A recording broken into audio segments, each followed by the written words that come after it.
Bismillahirrahmanirrahim. Assalamualaikum warahmatullahi wabarakatuh. Alhamdulillahirabbil alamin. Wassalatu wassalamu ala asyrafil anbiya'i wal mursalin sayyidina wa maulana Muhammadin wa ala alihi wa ashabihi ajma'in. Amma ba'd. Pertama-tama dan yang paling utama, marilah kita panjatkan puji dan syukur kehadirat Allah Subhanahu wa ta'ala, karena dengan taufik dan hidayahnya jugalah kita masih diberikan kesempatan untuk menuntut ilmu. Tak lupa pula salawat serta salam selalu tercurahkan keharibaan junjungan Nabi kita Muhammad SAW, karena berkat beliau yang telah membawa kita dari alam kegelapan menuju alam terang benderang, dari alam kebodohan menuju alam ilmu pengetahuan. Sebelum saya menyampaikan isi video saya, izinkan saya untuk memperkenalkan diri saya. Nama saya Mulyadi, tempat tanggal lahir Hulu Sungai Selatan, Kalimantan Selatan, tanggal 6 bulan Desember 2021, NPM 202207877, nomor absensi 27, lokal 3C non reguler. Baiklah, video ini dibuat untuk memenuhi tugas mata kuliah komputer dengan judul Komputer Sejauh Yang Saya Tahu, dengan dosen pembimbing Bapak Jumadi SAP MT. Komputer sejauh yang saya tahu. Seingat saya, waktu saya masih anak-anak, umur 9 tahunan, saya sering nonton film sinetron di SCTV atau RCTI, MNCTV, yang aktornya bekerja di perusahaan, tapi saya tidak ingat jabatan dia jadi apa. Tapi yang jelas kata dia sedang sibuk ngurus pekerjaan di komputer. Jadi waktu anak-anak saya pertama kali dengar komputer itu untuk bekerja. Terus tidak lama setelah itu saya diajak teman-teman saya ke warnet untuk pertama kalinya. Saya di sana diajarin bermain game. Terus kata teman saya yang lebih tua lagi, warnet juga bisa buat mendownload film, musik, foto, dan lain-lain, YouTube, dan bermain sosmed seperti Facebook dulu. Jadi saya pikir warnet itu buat menghibur diri pada saat itu.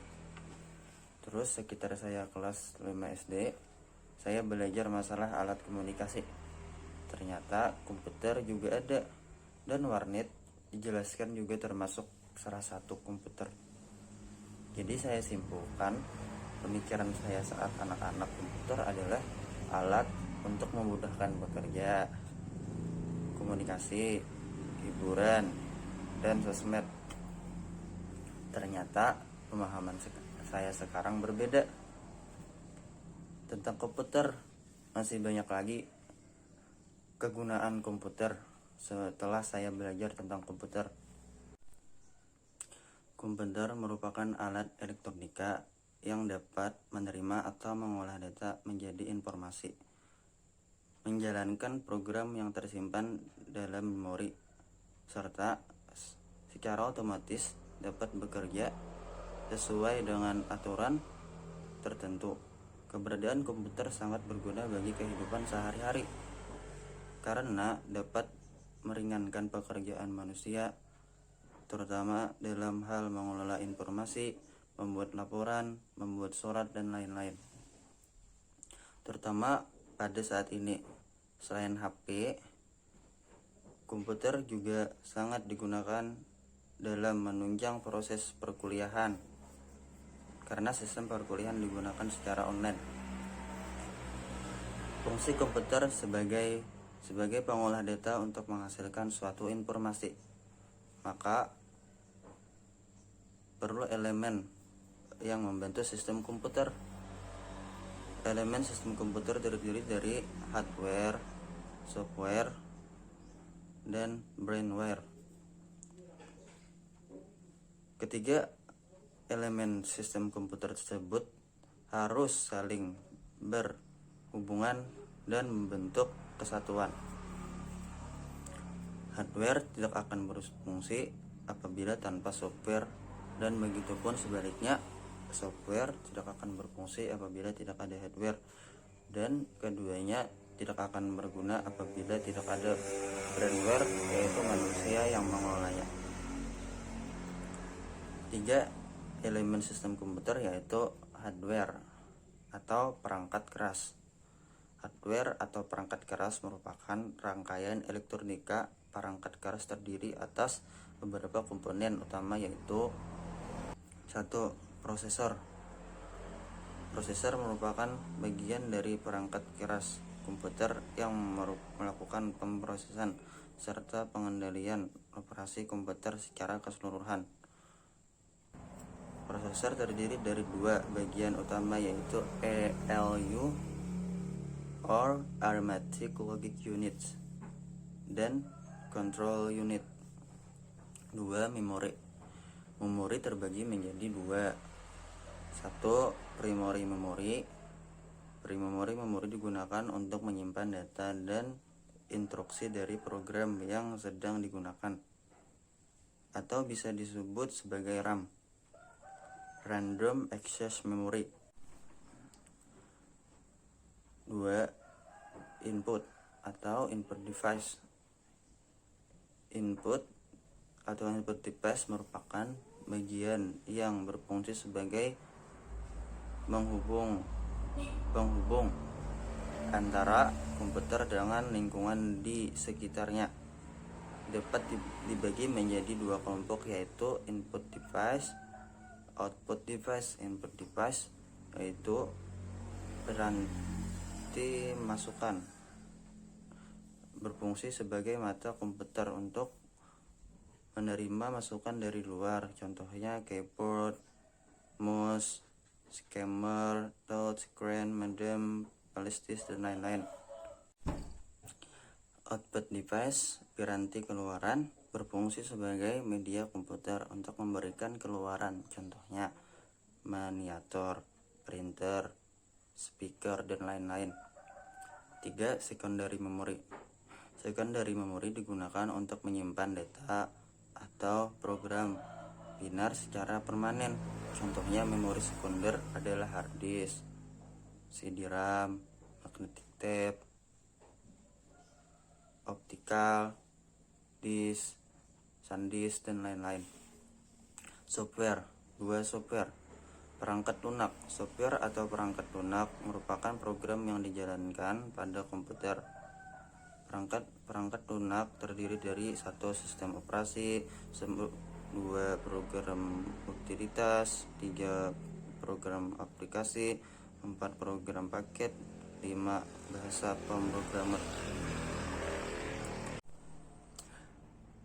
Perangkat lunak terdiri dari 5.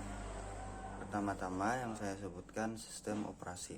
Sistem operasi merupakan perangkat lunak yang mengoperasikan komputer serta menyediakan antarmatika dengan perangkat lain atau dengan penggunanya.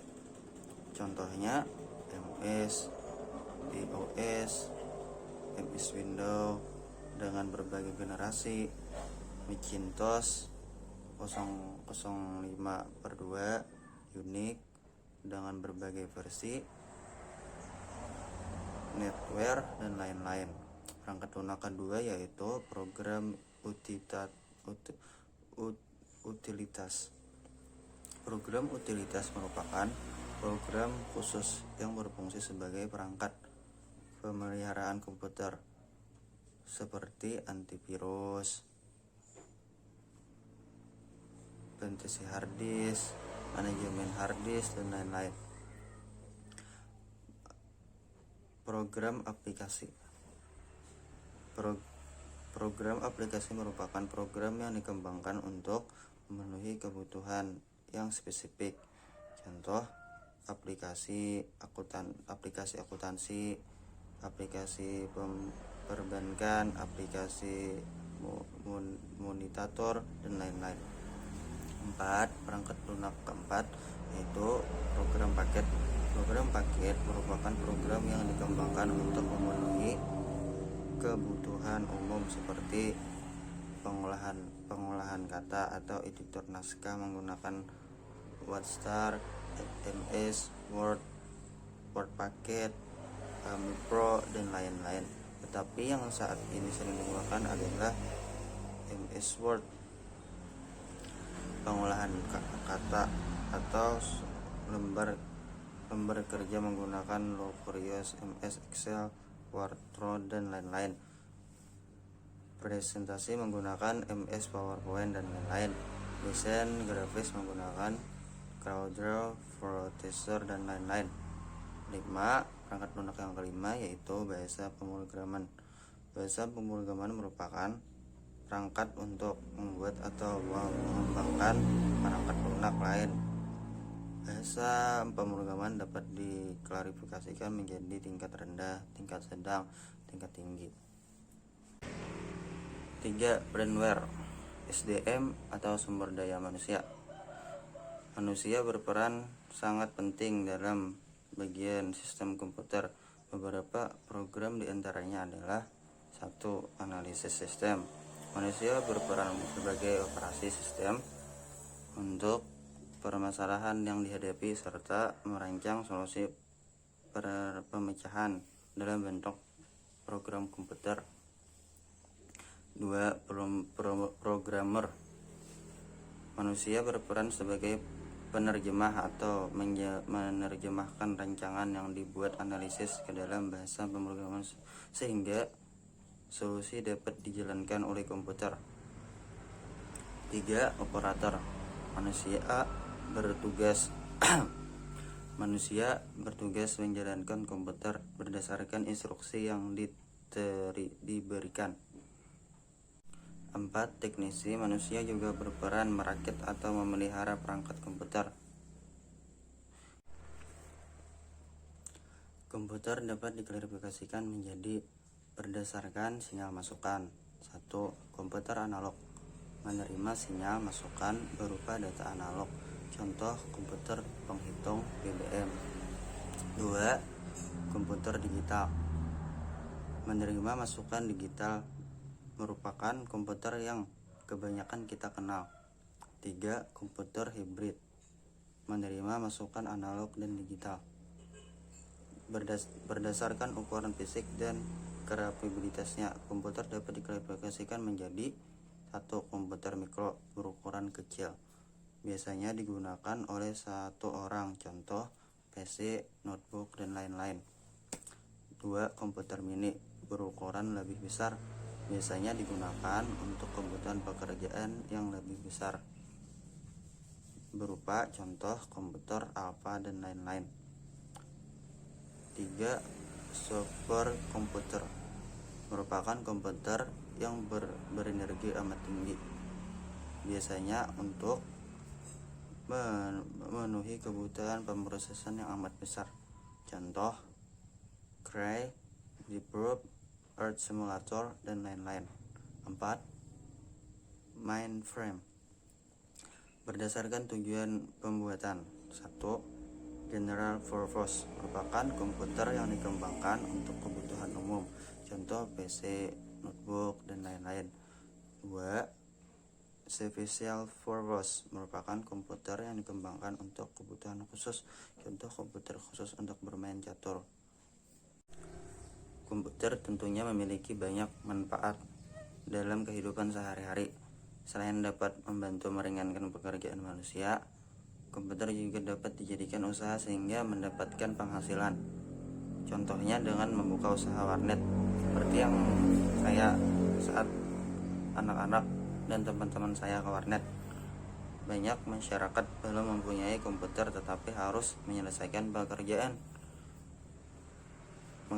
pekerjaannya itu harus dengan komputer, maka hal tersebut dapat menjadi peluang bisnis untuk mendapatkan penghasilan dengan memanfaatkan komputer.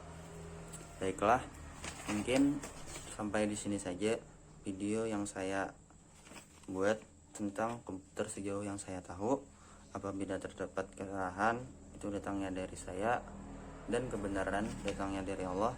Salah khilaf mohon dimaafkan. Wassalamualaikum warahmatullahi wabarakatuh.